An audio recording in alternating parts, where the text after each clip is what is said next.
नमस्कार दोस्तों, मैं सिविल इंजीनियर श्रीश मिश्रा आप सभी का अपने YouTube channel civil engineering unfolded में स्वागत करता हूं। दोस्तों, बहुत टाइम से आप लोगों के लिए वीडियो नहीं बना पा रहा था। कुछ आप लोगों के लिए एक्साइटिंग कर रहा था जिस वजह से मैं वीडियो नहीं बना पा रहा था। आगे चल के मैं आपको बताऊंगा कि मैंने आप लोगों के लिए क्या डिज़ाइन किया हुआ है। अभी फ़िलहाल हम लोग बात करेंगे अपने जो पिछले वीडियो था हमारा, जो वैल्यूएशन के बेसिस पे हम लोग ने बनाया था कि जो हम लोगों के पास डॉक्यूमेंट आते हैं उसको किस तरीके से एनालिसिस करना रहता है। अब उसी सीरीज का हम लोग का जो ये नेक्स्ट वीडियो है वो है हमारा साइट विजिट का। तो दोस्तों, साइट विजिट में हम लोग को किस तरीके से क्या क्या चीज़ों का ध्यान रखना है, आज हम लोग उस चीज़ को डिस्कस करेंगे।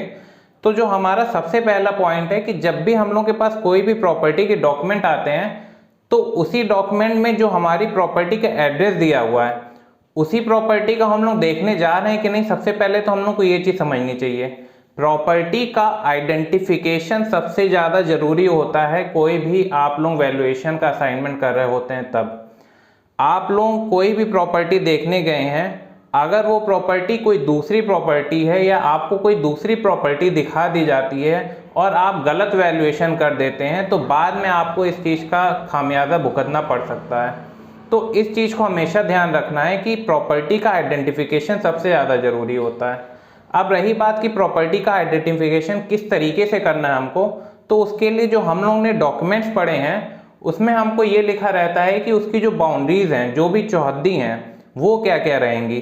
तो हमारे पास नॉर्थ साउथ ईस्ट वेस्ट की जो भी बाउंड्रीज रहेंगी, यानी कि आपकी जो प्रॉपर्टी है उसके चारों तरफ क्या क्या बाउंड्रीज हैं वो आपको मैच करनी पड़ेंगी। इन केस आपको प्रॉपर्टी का कोई भी आइडेंटिफिकेशन का इशू होता है तो उस केस में आपको डायरेक्ट रिजेक्ट कर देना है। आपको एक नेगेटिव रिपोर्ट देनी है जिसमें आपको अपना व्यू रखना है कि प्रॉपर्टी का जो आइडेंटिफिकेशन है वो मेरे हिसाब से नहीं हो पा रहा है, इस वजह से मैं इस प्रॉपर्टी की नेगेटिव रिपोर्ट बना के दे रहा हूँ। अब बात करते हैं हम लोग कि अगर आपकी प्रॉपर्टी आपने आइडेंटिफाई कर ली है तब क्या करेंगे हम लोग। तो प्रॉपर्टी आइडेंटिफिकेशन के बाद हम लोगों को प्रॉपर्टी की जो भी सराउंडिंग्स हैं उसको देखना रहेगा।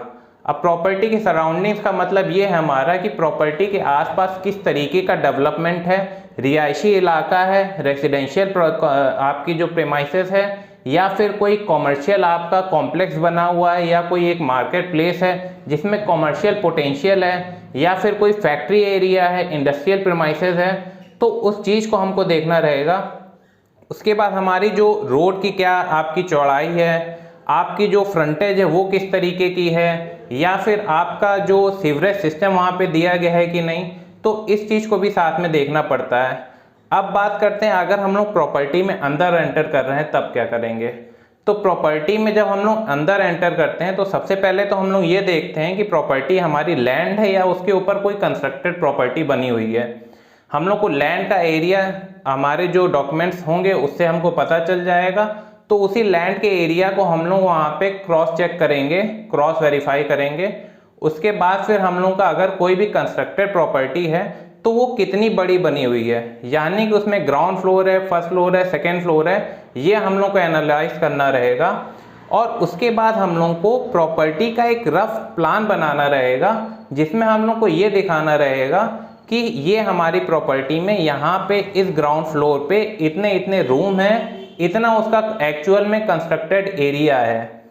अब जब हम लोग साइट विजिट अंदर की ओर करेंगे जाके तो जितने भी रूम्स हैं हमारे, उन रूम्स का हम लोग को स्पेसिफिकेशन भी देखना रहेगा, यानी कि उस रूम्स में आपकी फ्लोरिंग किस तरीके की है, रूफिंग किस तरीके की है, ओवरऑल स्ट्रक्चर किस तरीके का बना हुआ है, प्रीमियम फिनिश है या किस तरीके की आपकी फिनिशिंग है। हो सकता है सेमी फिनिश कंडीशन में आपका जो प्रॉपर्टी है वो बना हो। तो ये चीज़ आपको देखनी रहेगी और उस हर एक डिटेल को आपको मेंशन करना पड़ेगा। रीज़न क्या है कि जब आप इसी डिटेल के बेसिस पे जब रिपोर्ट बनाएंगे तो वहाँ पे आपको ये चीज़ हेल्पफुल रहेगी। ये हमारे कुछ पॉइंट्स है जिन पे हम लोग को वर्क करना पड़ेगा साइट विजिट पे। इसके बाद हम लोगों को साइट की फ़ोटोज़ लेनी रहती हैं। तो जब हम लोग साइट की फ़ोटोज़ लेते हैं तो हम लोग को फ़ोटोज़ इस तरीके से लेनी है कि जो हम लोग बाहर से फ़ोटोज़ लेंगे और अंदर से फ़ोटोज़ लेते हैं। तो बाहर से जो फोटोज़ लेते हैं हम लोग, तो उसमें आपकी रोड आनी चाहिए, अगल बगल की जो प्रॉपर्टी है वो आनी चाहिए, और अंदर जो आप लोग फोटोज़ ले रहे हैं तो उसमें आपकी स्पेसिफिकेशन भी साथ में आनी चाहिए। स्पेसिफिकेशन, यानी कि आप लोग फ़ोटो इस तरीके से लीजिए कि जो ओवरऑल आपका रूम है उसमें ज़्यादा से ज़्यादा डेफिनीशन आप ले सकें। तो इस तरीके से आप लोगों को फ़ोटोज़ लेनी रहेंगी।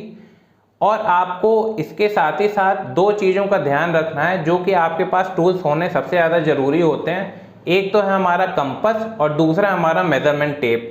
तो 30 मीटर का मेज़रमेंट टेप अपने साथ रखिए ताकि आपको जो भी मेज़रमेंट कर रहे हैं उसमें आसानी रहे, अगर इनकेस प्रॉपर्टी बड़ी होती है तब। दूसरा हमारा कंपास है। कंपास हमारा काम आता है कोई भी बाउंड्रीज की कोई भी प्रॉपर्टीज़ की जो भी बाउंड्रीज हैं उसको देखने के लिए। तो इस तरीके से हमारे जो पूरा साइट विजिट है उसमें हम लोग को एक एट लास्ट जो हमारी इनपुट्स निकलेंगे, जो कंक्लूजन हमारा निकलेगा वो ये रहेगा कि उसमें हम लोग को एक रफ प्लान मिलेगा, लैंड एरिया हमारा क्रॉस वेरीफाई होगा, प्रॉपर्टी आइडेंटिफाई होगी और उसके साथ साथ हम लोग को उसका जो एक्चुअल कंडीशन है और उसके साथ ही साथ प्रॉपर्टी कहाँ पे लोकेटेड है उसकी जो भी सराउंडिंग्स हैं वो इनपुट हम लोग को मिलेंगे। तो ये हम लोग को साइट विजिट पे करना रहता है। आगे चल के हम लोग इसमें देखेंगे कि रिपोर्ट जब प्रिपरेशन करते हैं, हम लोग कोई भी रिपोर्ट बनाते हैं बैंक के लिए या खुद के लिए, तो उस केस में हम लोग को क्या क्या चीज़ें देखनी रहेंगी और किस तरीके से हम लोग रिपोर्ट बनाएंगे वो नेक्स्ट वीडियो में हम लोग देखेंगे। तो चैनल पे बने रहिएगा और इसी तरीके के और भी वीडियो देखने के लिए इस चैनल को सब्सक्राइब करिए, वीडियो को ज़रूर लाइक करिए।